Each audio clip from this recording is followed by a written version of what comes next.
진리횃불을 사랑하는 여러분, 안녕하십니까?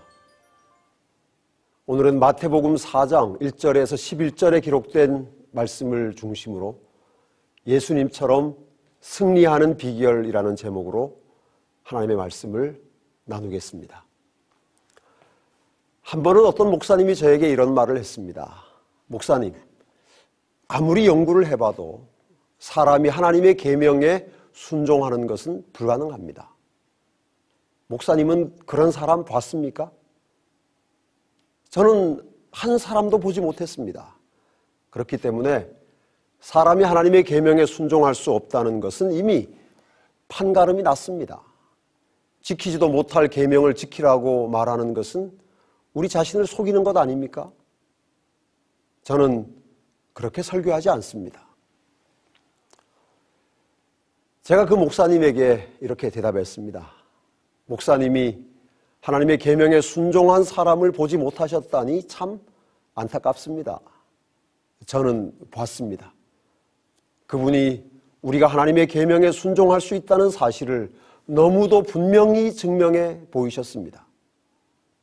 그분이 하나님이 주시는 능력으로 계명에 순종하는 삶을 살았다면 우리도 그렇게 살 수 있습니다. 그분이 우리 예수님입니다. 예수님은 하나님의 계명에 온전히 순종하는 삶을 사셨습니다. 모든 유혹을 물리치셨고 모든 시험을 이기셨습니다. 나사렛에서 살면서 이기셨고 광야에서 40일 금식하신 후에 이기셨고 3년 반의 공생의 기간 동안 끊임없이 찾아온 사단의 유혹을 하나도 남김없이 물리치고 승리하셨습니다. 예수님이 승리하셨기 때문에 우리도 승리할 수 있습니다.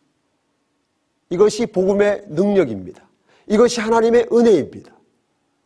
예수님이 사단의 유혹을 이기고 승리하셨기 때문에 우리도 승리할 수 있습니다. 예수님의 승리는 곧 우리의 승리입니다.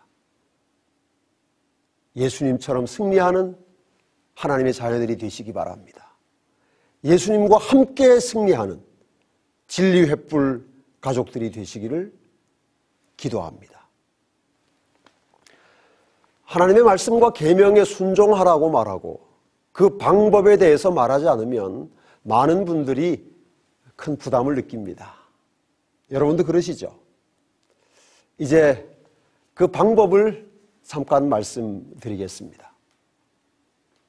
먼저 그리스도께 나가야 합니다. 그리스도의 십자가를 깊이 바라보아야 합니다. 그분의 생애를 깊이 명상해야 합니다. 그러면 내 죄가 보입니다. 나의 악함이 보입니다.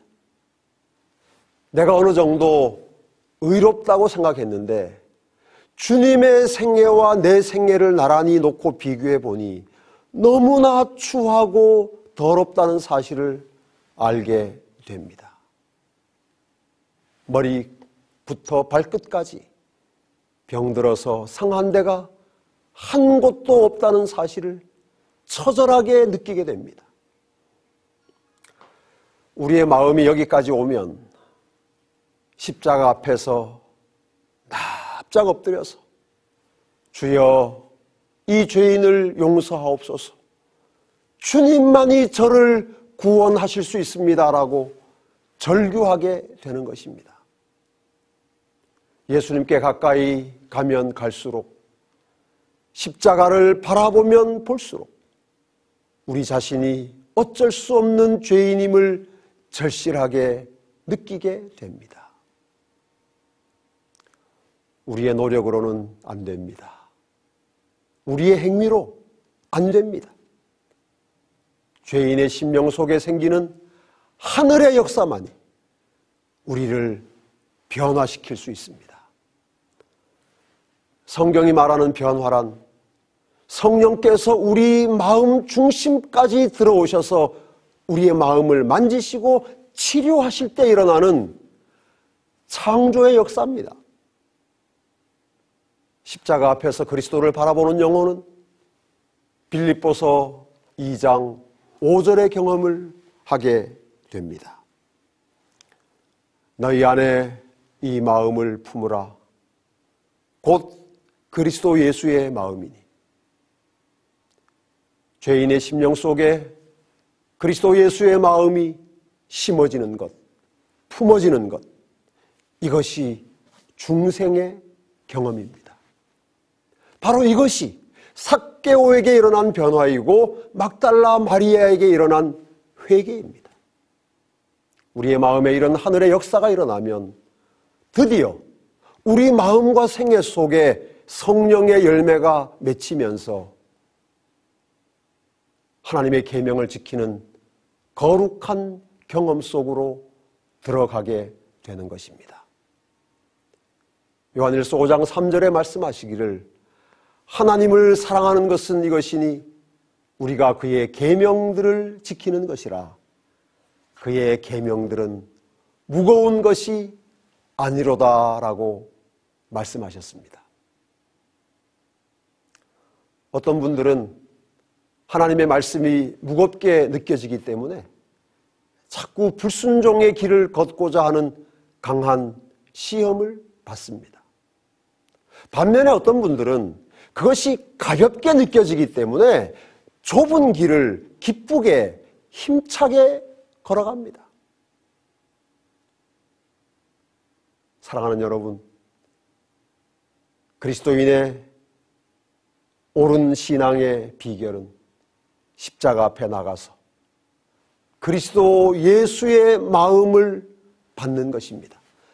그러면 그렇게 지루하게 느껴지던 하나님의 말씀이 꿀송이처럼 달게 되고 그렇게 무겁고 어렵게 느껴지던 신앙생활이 가볍고 쉽고 밝게 됩니다. 그러면 사도 바울의 말씀대로 먹든지 마시든지 무엇을 하든지 하나님께 영광을 돌리는 삶을 살 수 있게 되는 것입니다.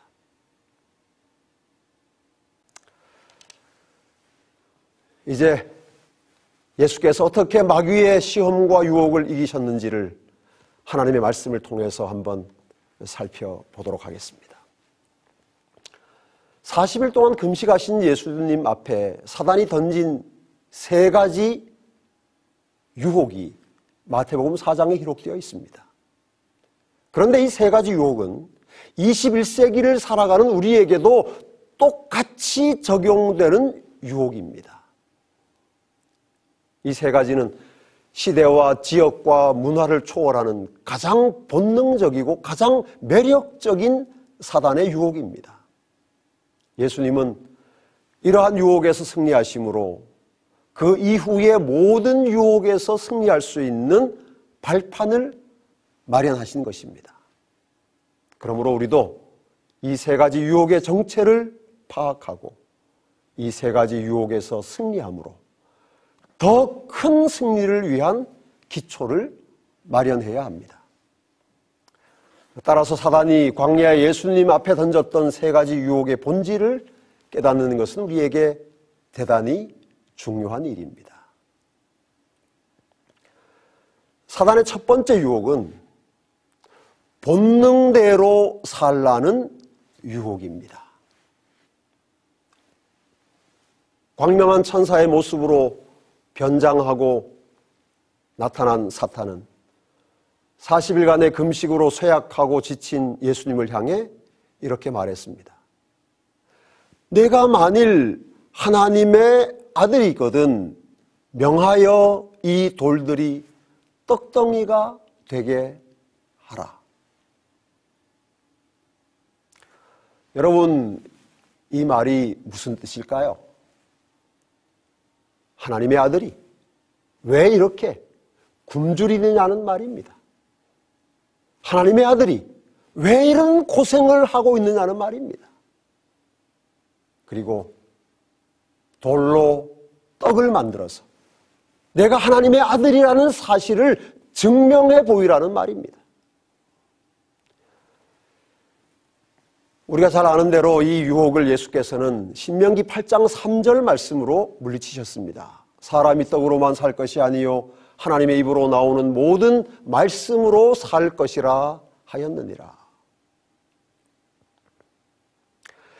여러분, 사단이 예수님에게 했던 이 첫 번째 유혹을 똑같은 방법으로 우리에게 다시 한다면 사단의 유혹에 넘어갈 사람은 아무도 없을 것입니다. 그래서 사단은 이 첫 번째 유혹을 그럴듯하게 아주 매력적으로 바꾸어서 우리에게 제시합니다.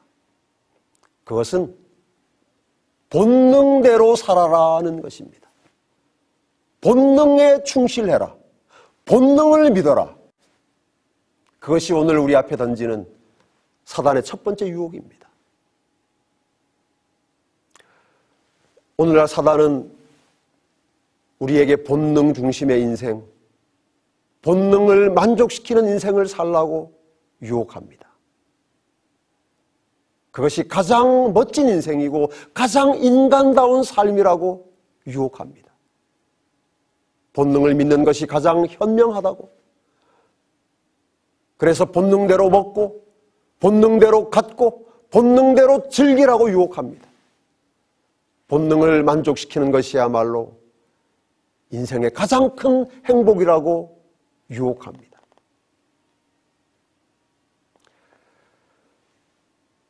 그리고 우리가 사는 이 세상이 그렇게 되었습니다. 양심도 도덕도 윤리도 본능에 파묻혀 버렸습니다. 식욕이라는 본능을 만족시키기 위해서 무엇이나 먹고 마십니다. 정욕이라는 본능을 만족시키기 위해서 사람이 결코 해서는 안 되는 일도 망설이지 않습니다. 소유라는 본능을 만족시키기 위해서 사정없이 빼앗고 속이고 그렇게 하는 세상이 되었습니다. 이 모든 것이 본능대로 살라는 사단의 유혹에 넘어간 결과입니다. 본능대로 살면 편합니다. 본능대로 살면 양심의 가책이나 도덕적 의무 때문에 갈등을 할 필요도 없습니다. 그죠? 본능이 이끄는 대로 하고 싶으면 하고 하기 싫으면 안 하면 됩니다. 그러나 그렇게 살다 보면 마침내 짐승처럼 되어버린 인간의 모습을 발견하게 되는 것입니다. 본능대로 살라는 사단의 유혹에 대해 예수께서는 말씀대로 살아야 한다고 대답하셨습니다. 우리 예수님은 본능을 추구하고 본능을 만족시키는 삶의 유혹을 물리치시고 말씀대로 살아야 한다고 말씀하심으로 사단의 유혹을 이기셨습니다. 예수님처럼 승리하기를 원한다면 우리도 본능 대신 말씀을 따라가는 삶을 살아야 합니다. 우리의 본능은 하나님의 말씀으로 훈련되고 길들여져야 합니다. 우리의 본능은 하나님의 말씀, 하나님의 원칙의 지배를 받아야 합니다. 본능대로 살면 사단의 시험에 넘어갑니다. 그러나 말씀대로 살면, 말씀으로 본능을 길들이면 하나님의 백성으로 살게 되는 것입니다. 진리횃불 가족 여러분, 날마다 하나님의 말씀으로 여러분의 본능을 길들이고 제어하시기 바랍니다. 본능대로 살아라. 본능에 충실해라. 본능을 믿으라는 사단의 유혹에는 귀를 막고 진리로 본능을 다스리라는 하나님의 말씀에 귀를 기울이시기 바랍니다. 그것이 예수님처럼 승리하는 첫 번째 비결입니다. 두 번째 시험은 보이는 것만 믿으라는 유혹입니다.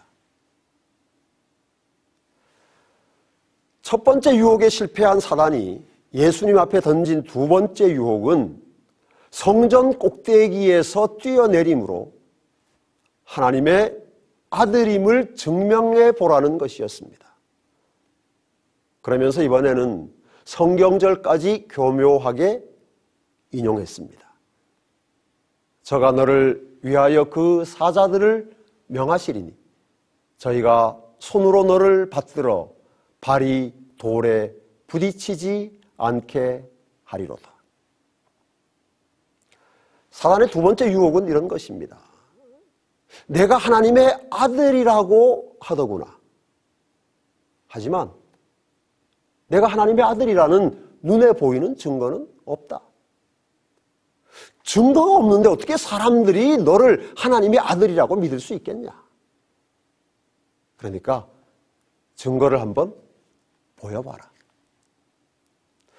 성경에 있지 않냐? 하나님의 아들은 이런 데서 뛰어내려도 천사가 받아서 발이 돌에 부딪히지 않게 한다고 하나님이 하셨지 않냐? 그러니 네가 하나님의 아들이면 여기서 뛰어내려라. 너는 다치지 않는다. 아무 일도 없을 것이다. 그러나 사람들은 네가 하나님의 아들이라는 증거를 보게 될 것이고 너를 믿지 않겠느냐?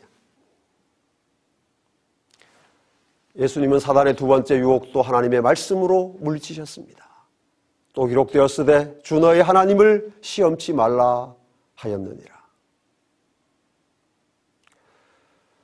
사단이 예수님께 한 두 번째 유혹이 오늘 우리에게는 보이는 것만 믿고 살아라는 유혹으로 주어집니다. 말씀에 기록되었다 할지라도 눈으로 보지 못하는 것은 믿어서는 안 된다는 유혹입니다. 인간의 경험을 말씀의 권위 위에 놓고 살아가라는 유혹입니다. 백문이 불여일견이라는 말이 있지 않습니까?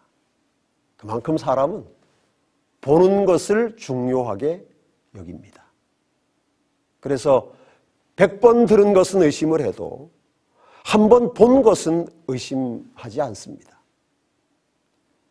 사단은 이러한 인간의 약점을 간파하고 보이지 않는 것은 믿을 가치가 없다고, 보지 못한 것을 믿는 것은 어리석은 일이라고 우리를 유혹합니다. 그러나 우리가 믿고 신뢰해야 할 것은 우리의 눈이 아니라 하나님의 말씀입니다. 참된 신앙의 근거는 눈에 보이는 어떤 것이 아니라 하나님의 약속이며 하나님의 말씀입니다.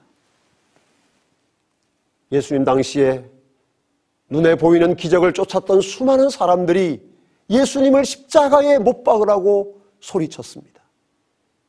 이것이 바로 눈에 보이는 것이 우리 신앙의 기초가 될 수 없다는 가장 확실한 증거입니다. 사랑하는 진리 횃불 가족 여러분, 참된 믿음은 눈에 보이는 것을 좇는 것이 아닙니다. 우리는 우리 믿음의 근거를 눈에 보이는 기적이나 황홀한 체험에 두지 말아야 합니다. 눈에 보이는 물질적이고 현세적인 만족에 우리의 믿음의 근거를 두어서는 안 됩니다. 우리의 눈보다 더 믿고 신뢰해야 할 것은 하나님의 말씀이며 하나님의 약속입니다.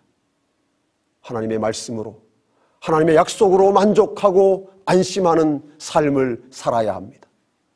보이지 않는 하나님, 보이지 않는 하늘이지만 하나님의 말씀에 약속되었으니 믿고 기다리는 것이 신앙입니다. 눈에 보이는 것이 아니라 말씀을 쫓아 살아가야 합니다. 이것이 예수님처럼 승리하는 두 번째 비결입니다. 세 번째 시험은 쉽게 살고 쉽게 믿으라는 유혹입니다. 두 번째 유혹에서도 실패한 사단이 마지막으로 한 유혹은 어쩌면 가장 매력적이고 또 강력한 것이었습니다. 천하만국과 그 영광을 예수님의 눈에 다 펼쳐 보인 후에 사단은 이렇게 말했습니다. 만일 내게 엎드려 경배하면 이 모든 것을 내게 주겠다.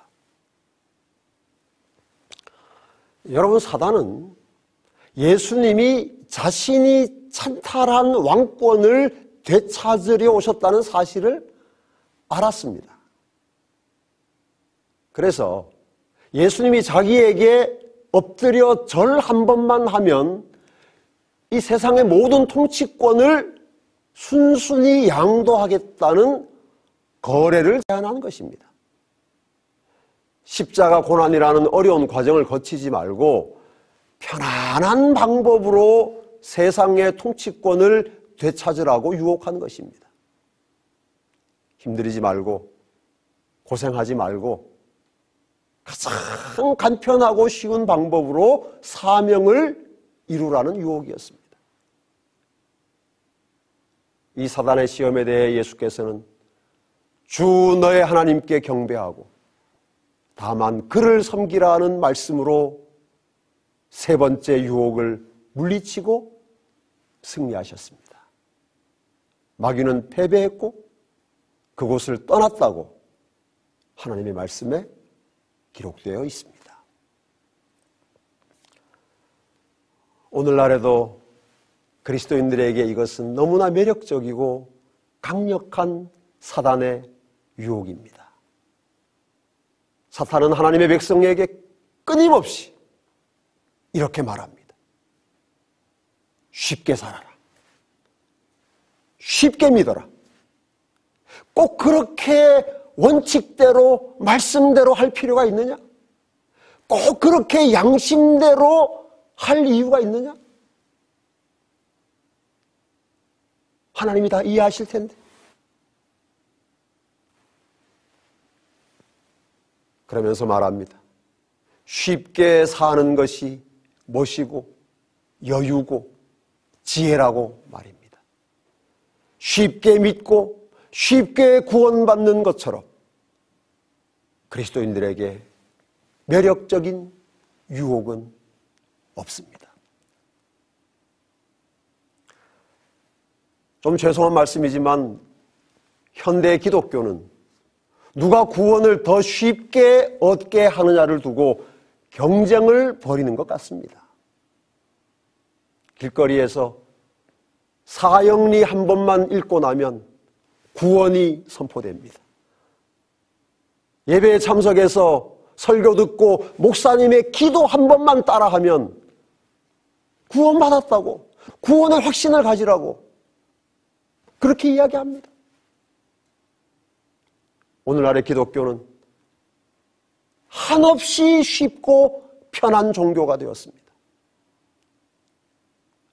그래서 아무든지 나를 따라오려거든 자기를 부인하고 자기 십자가를 지고 나를 좇을 것이니라고 한 예수님의 말씀은 예배당 어디에도 둘 곳이 없게 되었습니다. 성경이 말하는 헌신과 희생은 아무 쓸모가 없게 되었고 그저 주어진 구원을 누리고 즐기기만 하면 되는 한없이 쉽고 편한 기독교가 된 것입니다. 그러나 이것은 성경이 말하는 신앙이 아닙니다. 예수님은 우리에게 그렇게 값싼 구원, 쉬운 구원을 가르치지도 약속하지도 않으셨습니다. 진리횃불 가족 여러분, 하나님의 백성은 쉽게 사는 사람들이 아닙니다. 하나님의 백성은 쉬운 삶이 아니라, 쉬운 믿음이 아니라 거룩한 삶을 추구하는 사람이어야 합니다. 그러므로 우리는 이것이 얼마나 쉬운가, 이것이 얼마나 편한 길인가를 묻지 말고 이것이 과연 성경적인가, 하나님의 말씀에 근거한 것인가를 물어야 합니다.